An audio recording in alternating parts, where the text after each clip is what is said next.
Hello, Miss Kimmy. Nang hi masanga phanana ne ke pho no ma hi in a hin la ichi nu mai to ke ichi pi na sei ko da mai lo ale chi mo la waro to ba ne ke ge le hi ne ke nu sa ne hi ai wan nom chan he ke wala wal be se ta in nang hi ipi ne hi ham nang ipi ne hi yan nam sung politics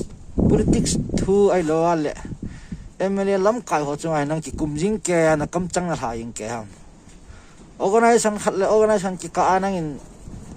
thu na saying ke hi nang ipi ni ham a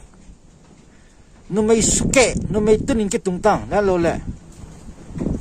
na in sung a ha sat ja gam pa ma uma na in sung vekola sum hol ne na in sung ki vet nen lang sum ki hol ta nam pi sung ai nang nu mai to ke ki kum na ri lo pi chen ha na organization khat la khat ka nang sei de lo pi chu mi asunga iti ke hawa ipi to an yam tin nang het pha in ti khat an het pha lo pi chu nangin na thu sei khu iso pi ka chin hon ki ngai han lang hi le ipi a gel do ham oi lang sul hing meng ne ya namo sanga ji khala la tai namo ba na tai media mo pen ni ha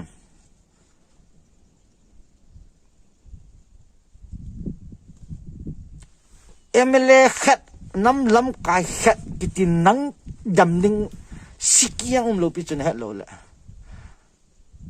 nang ipine ham dam kai khat na dam jing ke organization khat le organization ka ai lo ala nam thua na ji kum jing ke he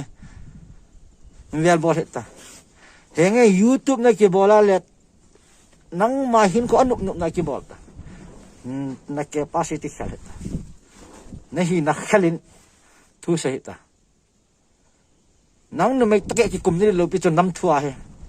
a sai di tamatam chu a bol he tamatam ta chu to ni mi tamatam chu nang be ti mana chu koi ba mit mu long ki ling ding lo pi chu in vel bol ta tu kal na youtube a ko thu dang na ki sai ta na ki bol ta ai hin nam thu le organization khat la khat ki ka le lam kai khat personal nan fel dam ki na le phalo di cho gam dang agam pa ma ko foreign ka omet ti in kuni lo theram ti ta no me ta na ki velen la ya tai warning cho last warning chu wa he organization le organization ka ti le nam lam kai MLA minister kiti nam songa nang dam ko chang lo pe hin vel dam hin vel bor ta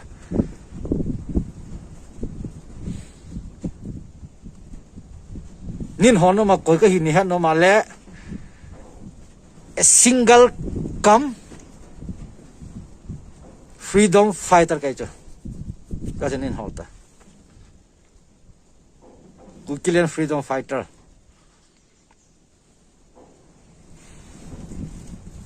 vel bo ta tum na sa lo di cha na ti kum ni din na sai ding along ki sai tan nu mei chu he na